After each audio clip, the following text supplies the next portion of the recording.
बिस्मिल्लाहिर्रहमानिर्रहीम। Welcome back class 9। कैसे हैं आप? उम्मीद करती हूँ आप सब खैर से होंगे। जैसा कि बच्चों आप जानते हैं हमने एक्सरसाइजेज अपनी 13.1 एंड 13.2 कंप्लीट कर ली है। तो आज हम रिव्यू एक्सरसाइज जो मोस्ट इंपॉर्टेंट एक्सरसाइज होती है इस लिहाज से होती है कि अक्सर बच्चे इस एक्सरसाइज को छोड़ देते होते हैं कि रिव्यू इसको करने की क्या ज़रूरत है, हमने एक्सरसाइज तो कर ली है। पर ज़्यादातर पेपर जो बनता है वो इसी एक्सरसाइज में से बन जाता है। तो इसलिए आप लोगों ने किसी भी चैप्टर की रिव्यू एक्सरसाइज को कभी भी नहीं छोड़ना। तो रिव्यू एक्सरसाइज 13 स्टार्ट करने जा रहे हैं, जिसका क्वेश्चन नंबर 1 है एमसीक्यूज का। तो सबसे पहले तो हम एमसीक्यूज को सॉल्व कर लेते हैं जल्दी से। 1 है each element of the sample space is called. Her element जो सैंपल स्पेस का होता है वो क्या कहलाता है बच्चों? वो सैंपल पॉइंट कहलाता है। ठीक है, जैसे हमारे पास सैंपल्स हम लोग बनाते हैं तो उसके अंदर जितने भी एलिमेंट्स हैं ना, जितने भी डिजिट्स हैं, उनको क्या कहेंगे? हम सैंपल पॉइंट कहेंगे। सेकेंड है an outcome which represent how many times we expect the things to be happen is called. कोई भी काम होने का, कितनी दफ़ा होने का हमारे पास उम्मीद हो, उसे क्या कहेंगे? हम फेवरेबल आउटकम कहेंगे। ठीक है। थर्ड है विच वन टेल अस। कौन सा ऐसा है जो हमें बता सकता है how often a specific event, जो कि कोई स्पेसिफिक इवेंट होने वाला है, occur relative to the total number of frequency event और ट्रायल। ठीक है, तो ये डेफिनेशन है किसकी? रिलेटिव फ्रीक्वेंसी की। अगर आप ध्यान से पढ़ें तो ये हमारे पास रिलेटिव फ्रीक्वेंसी कहलाती है। 4 estimated probability of an event occurring is also known as relative frequency. ठीक है, जो एस्टिमेटेड प्रोबेबिलिटी होती है ना, वो रिलेटिव फ्रीक्वेंसी भी कहलाती है। The sum of all expected frequencies is equal to the fixed number of trials। ठीक है, ये हमारे पास ट्रायल का ऑप्शन बनेगा। बस ये सारी चीज़ें वही हैं जो हमने चैप्टर जब स्टार्ट किया था तो तब हमने समझी थी चैप्टर स्टार्ट करने से पहले। तो इसलिए ये आप लोगों ने अगर अच्छे से समझी होंगी तो आपके लिए बहुत आसान है एमसीक्यूज़ को सॉल्व करना। The chance of occurrence of a particular event is called probability. बच्चों अगर आपके पास पेपर में डेफिनेशन आ जाए डिफाइन प्रोबेबिलिटी तो आप ये चीज़ लिख सकते हैं, द चांस ऑफ अकरेंस। मैंने ये कहा था ना, चांस कितनी दफ़ा हमारे पास होता है किसी चीज़ के होने का, वो क्या कहलाता है? प्रोबेबिलिटी कहलाता है। An event which will probably occur, it has greater chance to occur is called, जिसका ज़्यादा होने का चांस हो वो क्या कहलाएगा? Likely event. इक्वी लाइकली तो वो होगा जिसके बराबर बराबर चांस है। अनलाइकली मतलब वो हो ही नहीं सकता। सर्टन लाजमी मतलब वो हो गया है, तो सर्टन तो बन ही नहीं रहा। ये लाइकली होगा, ये सर्टन होगा, तो उन्होंने कहा लाजमी होना है। ठीक है, तो लाइकली में ये ग्रेटर चांस है, तो इसका मतलब लाइकली इवेंट है। 8 है find out the total number of possible sample space when 4 dice are rolled. 4 dice है मतलब हमने 6 को 4 टाइम आपस में मल्टीप्लाई करना है। जब भी हमारे पास 4 आ जाए तो हमने क्या करना है? 6 को 4 टाइम मल्टीप्लाई करना। अगर 3 आ जाता तो हमने 6 को 3 टाइम मल्टीप्लाई करना था। अगर 6 आ जाता तो 6 का मतलब है 6 की पावर 6 है। 2 टाइम है तो हम 6 की पावर 2 होता है 32 का हमने सैंपल स्पेस फाइंड किया होता है। यहाँ पे उसने क्या कह दिया? 4 है, तो इसलिए हमने क्या लेना है? 6 की पावर 4। क्वेश्चन आपका चेंज भी हो सकता है बच्चों, इसलिए आपने चीज़ को समझते हुए अपने ऑप्शन को आप करेक्ट करना है। While rolling a pair of dice, 2 dice हमने रोल किए हैं। ठीक है, आपको पता है हमने सैंपल स्पेस बनाई थी 2 डाइस की। What will be the probability of double 2? Double 2 का मतलब ये होगा कि हमारे पास 2 टाइम 2 2 आ रहा है। ठीक है, तो दोनों के ऊपर 2 2 आएगा, तो ये एक ही चांस होता है कि हमारे पास 2 2 आए। तो इसलिए हम रोलिंग डाइस के 6 6 36 और उसकी प्रोबेबिलिटी ऊपर क्या बन रही है? 1 बन रही है। ठीक है, अब मैंने रफर में नहीं किया, मैंने डायरेक्टली बता दी कि हमारे पास एक ही चांस है, एक ही इवेंट है जो एक दफ़ा आएगा 2 2 के साथ। A card is chosen from a pack of 52 cards. What will be the probability of getting no jack and king? अब जैक भी हमारे पास 4 होते हैं, किंग भी हमारे पास 4 होते हैं। ठीक है, तो अगर हम 52 में से 8 को माइनस करते हैं, रफर में करके दिखाती हूँ। उन्होंने कहा no jack and no queen king, तो मतलब क्या होगा? जैक भी हमारे पास 4 होते हैं और किंग भी क्या होते हैं? 4 होते हैं। तो हमारे पास टोटल नंबर कितने हैं? 52 माइनस 8 कर लिए तो कितना क्या आंसर आ रहा है? अगर 52 माइनस 8 करें तो बच्चों हमारे पास आंसर आ रहा है 44 का। ठीक है, 44 को हमने किसके साथ डिवाइड करना है? डिवाइडेड बाय 52 करेंगे टोटल नंबर ऑफ वैल्यूज़ के साथ। अब इसकी कटिंग कैसे होगी? 4 के टेबल पर डिवाइड कर लेते हैं। 4 1 ज़ा 4, 11 ज़ा 4 1 ज़ा 4, 1 आ गया, 4 3 ज़ा 12 होगा, 11/13 हमारे पास जो सी ऑप्शन है वो हमारे पास करेक्ट ऑप्शन होगी, और ये देख लेंगे हमारे पास ऑप्शन बी बन रही है। ठीक है, तो अब क्वेश्चन नंबर 2 हमारे पास क्या दिया हुआ है, डिफाइन द फॉलोइंग।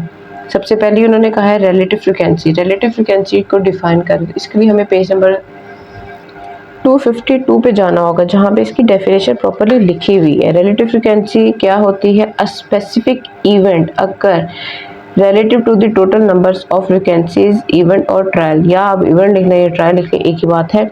इसका फॉर्मूला भी आप लोगों ने लाजमी साथ लिखना है कि रिलेटिव फ्रीक्वेंसी को हम फाइंड कैसे करते हैं, x/n where x is equal to f of x summation f। ठीक है, तो ये चीज़ आप लोगों ने यहाँ से लेके यहाँ तक इसकी डेफिनेशन बनती है, इसको अच्छे से याद कर लें। दूसरा उन्होंने हमसे पूछा था एक्सपेक्टेड फ्रीक्वेंसी क्या होती है। Expected frequency is a measure that estimate how often an event should be occur dependent on the probability. कितने चांस है, प्रोबेबिलिटी के ऊपर ये डिपेंड करती है। और इसका फॉर्मूला आपको अच्छे से याद है कि हमारे पास जो टोटल नंबर होते हैं उसको क्या करते हैं, जो नंबर गिवन होता है उसको किससे मल्टीप्लाई कर देते हैं, प्रोबेबिलिटी जो हमारे पास गिवन होती है। ठीक है, तो यहाँ से लेकर यहाँ तक इसका आंसर है, तो ये आपने अच्छे से याद कर लेना है। ये शॉर्ट क्वेश्चन में डेफिनेशन पूछी जा सकती होती है। क्वेश्चन नंबर 3 सॉल्व करना है हमने। एन अर्न कंटेन्स, अर्न है कोई मिट्टी का पॉट है, कोई चीज़ है, ठीक है, कोई बर्तन ले लें। Contains red balls, 5 green balls and 8 blue balls, find the probability of selecting at random. ठीक है, हमने इन नंबर्स की कुछ ऑप्शन दे दिए हैं, उनकी प्रोबेबिलिटी को फाइंड करना है। तो इसको सॉल्व करने के लिए हम पेज लेते हैं। अच्छा, अब नंबर ऑफ बॉल्स हमारे पास कितनी हैं बच्चों, हमारे पास टोटल बॉल्स कौन कौन सी हैं, 10 रेड बॉल्स हैं, 5 ग्रीन है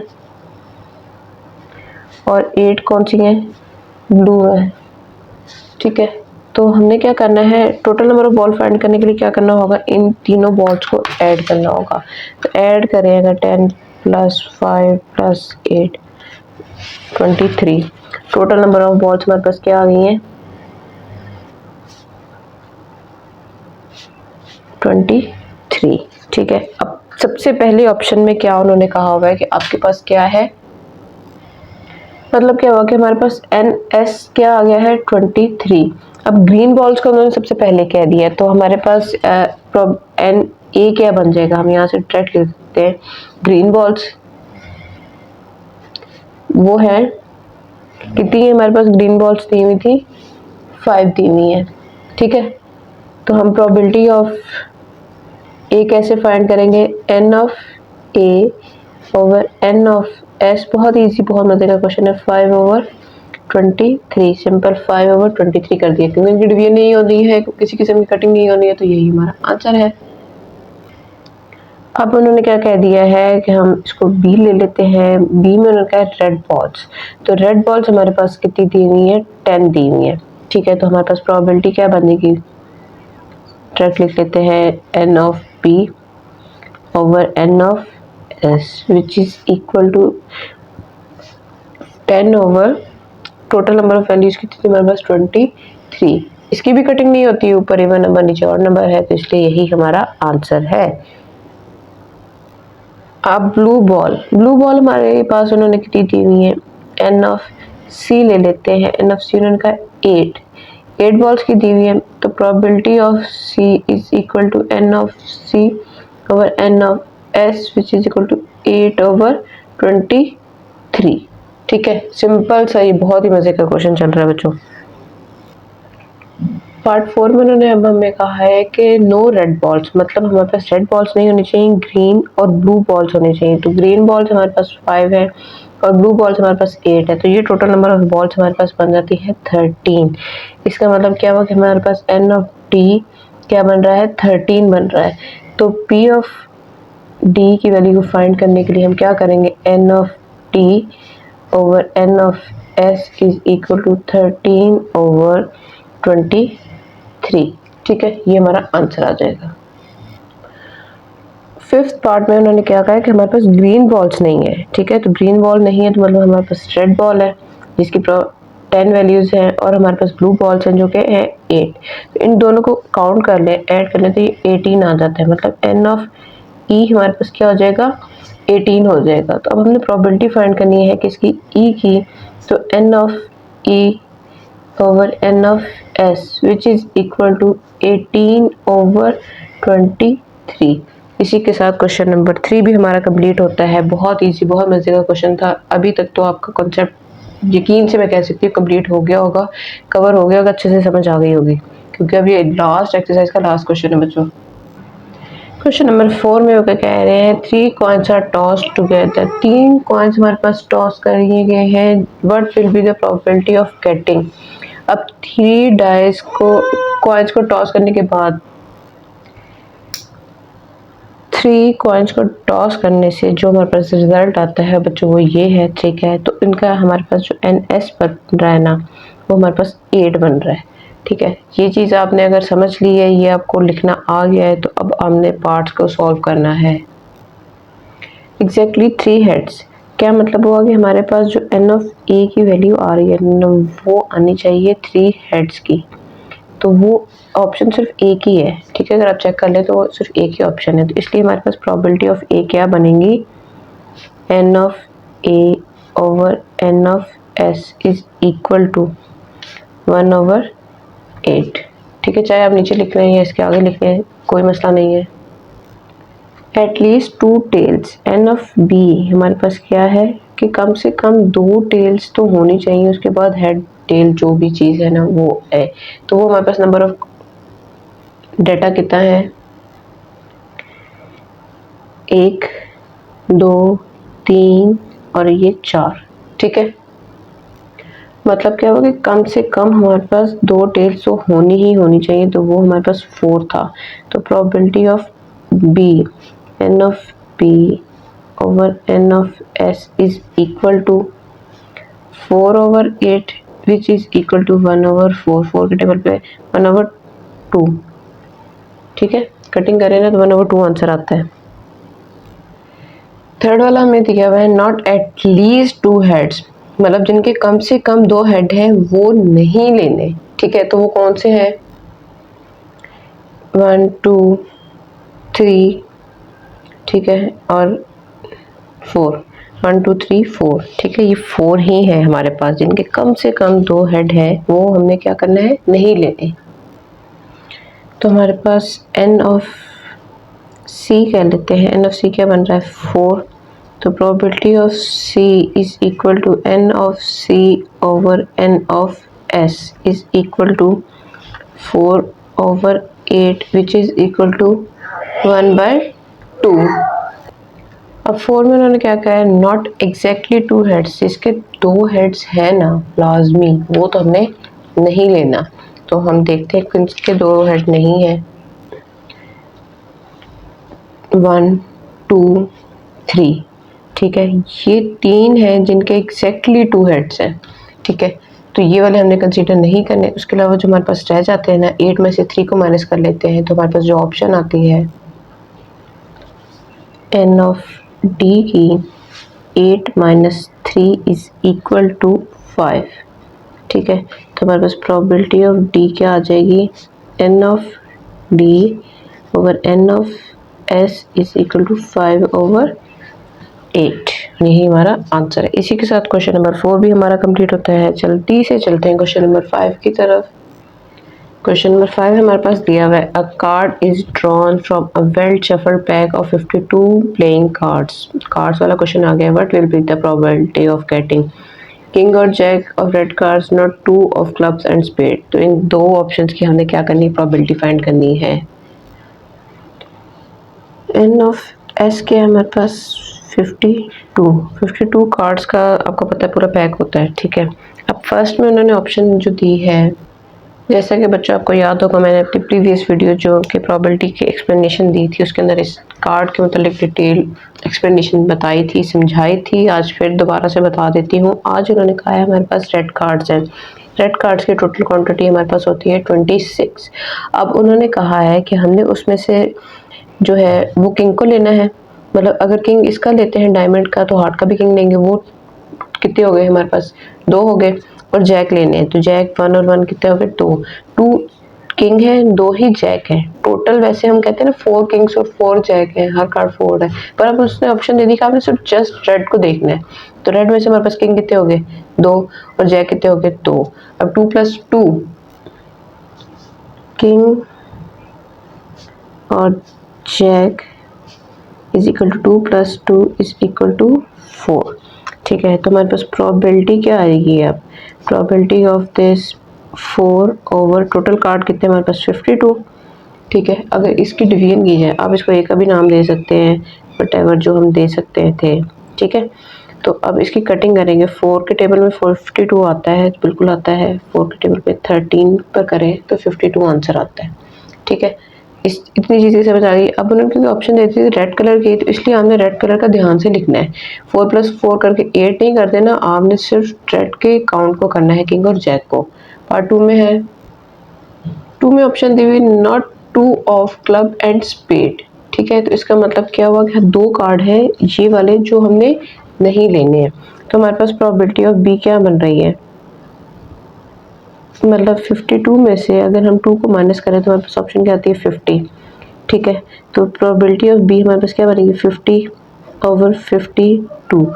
अगर इनकी कटिंग करें तो क्या आंसर आता है हमारे पास, 2 के टेबल पर कटिंग करके देखते हैं। 2 25 50 होता है, 2 2 2 6 ऊपर और नीचे इवन, मजीद कटिंग नहीं हो सकती। तो इसका मतलब क्या होगा, ये हमारा आंसर होगा। इसी के साथ क्वेश्चन नंबर 5 भी हमारा कंप्लीट होता है। जल्दी से चलते हैं क्वेश्चन नंबर 6 की तरफ। क्वेश्चन नंबर 6 है 6 coins are tossed 600 times. The number of occurrence tail is recorded. Find the relative frequency of the given table. हमने relative frequency find करनी है। relative frequency find करने का मेथड क्या था, टोटल नंबर ऑफ फ्रीक्वेंसी को लेके हर वैल्यू को टोटल नंबर के साथ डिवाइड कर दे तो हमारे पास relative frequency आ जाती है। अब जब हमने इस नंबर का फ्रीक्वेंसी का टोटल किया तो हमारे पास टोटल आया है 600। इसका क्या मतलब हुआ, हमने हर वैल्यू को किसके साथ डिवाइड करना है 600 के साथ करना है। जी बच्चों, ये हर वैल्यू को मैंने 600 के साथ डिवाइड किया है, उसको सिंप्लीफाई करके उसका आंसर लिख दिया है। कुछ के तो 0 कट हो गए थे ऊपर नीचे, जिस तरह इस वैल्यू का कट हो गया तो 11 और 60 आ गया। ये हमारे पास 3 के टेबल पे कटिंग हो रही थी, उस पर कर दी, 2 के टेबल पे, 5 के टेबल पे, इसी तरह किसी ना किसी टेबल पे इनकी कटिंग हो रही थी। उम्मीद है आप लोगों को कटिंग आती होगी। आपके लिए ये चीज़ स्टेप सॉल्व करना कुछ मुश्किल नहीं होगा, आप समझ जाएंगे इजीली। तो इसलिए मैंने ये पहले ही करके आंसर लिख दिए हैं। ठीक है, अब हर वैल्यू को डिवीजन करते जाएं, डेसिमल में लेके जाने की जरूरत नहीं है, ओवर की फॉर्म में लिख दें, आपका आंसर आ जाएगा। ये हमने क्या किया है, रिलेटिव फ्रीक्वेंसी फाइंड कर ली है। इस चैप्टर का, इस एक्सरसाइज का लास्ट क्वेश्चन आज हम सॉल्व करने जा रहे हैं, क्वेश्चन नंबर 7, जो कि है from a lot containing 25 items. एक लॉट आई है बाहर से, जिस तरह ट्रक्स आते हैं उनके अंदर कुछ चीज़ें आई हैं 25 आइटम्स की। 8 आइटम्स आर डिफेक्टेड, उनमें से 8 चीज़ें तो ख़राब हैं। Find the relative frequency of non defected item, जो डिफेक्टेड नहीं है उन, ठीक है, उनको हमने माइनस कर लेना है। डिफेक्टेड जो है उनको नहीं, जो नॉन डिफेक्टेड आइटम्स है उनकी हमने क्या करनी है, रिलेटिव फ्रिक्वेंसी फाइंड करनी है। Also the expected frequency of non defected items, क्या करना है हमने, नॉन डिफेक्टेड आइटम जो हैं उनकी रिलेटिव फ्रिक्वेंसी और एक्सपेक्टेड फ्रिक्वेंसी दोनों को फाइंड करना है। तो चलिए जल्दी से इस क्वेश्चन को भी हम कंप्लीट करते हैं। जी बच्चों, नंबर ऑफ आइटम्स हमारे पास कितने थे, जो क्या है बाहर से, वो थे 25। ठीक है, उसके अंदर से डिफेक्टेड कितने थे 8, तो नॉन डिफेक्टेड कितने होंगे हमारे पास, जब हम इन दोनों को माइनस कर देंगे। 25 माइनस 8 इज इक्वल टू 17।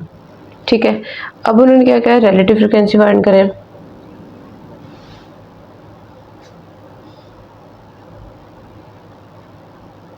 वो किस तरह करते हैं, नॉन डिफेक्टेड की फाइंड करते हैं तो जो दिया होता है डाटा उसको क्या कर देते हैं, टोटल नंबर के साथ डिवाइड कर देते हैं। तो ये हमारे पास क्या आ गई है, रिलेटिव फ्रिक्वेंसी आ गई है।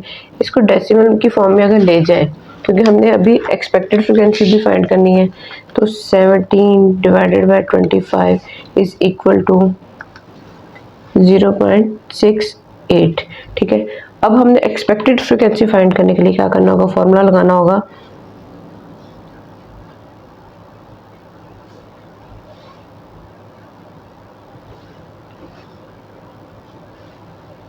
जो हमारे पास वैल्यू आई है, ठीक है, उसका क्या करना है, हमने मल्टीप्लाई कर देना है टोटल नंबर ऑफ वैल्यूज़ के साथ, ठीक है। तो क्या होगा हमारे पास 0.68 मतलब जो कि हमारी प्रोबेबिलिटी है उसके साथ हमने क्या कर देना है, मल्टीप्लाई कर देना है। तो इसको जब 25 के साथ मल्टीप्लाई किया तो हमारे पास आंसर क्या आ गया है, 17। सेम वही नंबर ही वापस आ जाता है। एक्सपेक्टेड फ्रीक्वेंसी रिलेटिव से ही बनती है, उसमें क्या होता है कि जो वैल्यू आंसर आता है उसको उसी की प्रोबेबिलिटी के साथ जब हम मल्टीप्लाई कर देंगे तो वही आंसर हमारे पास आ जाएगा। उम्मीद करती हूँ बच्चों इस यूनिट की तमाम प्रॉब्लम्स, जो भी मेथड्स थे, जो भी टर्म्स थी, आपको बहुत अच्छे से समझ आ गई होंगी, बहुत अच्छे से क्लियर हो गई होंगी। मैंने बहुत इजी मेथड अपनाने की कोशिश की है ताकि आपको किसी भी किस्म का कोई कन्फ्यूजन, कोई प्रॉब्लम ना आए।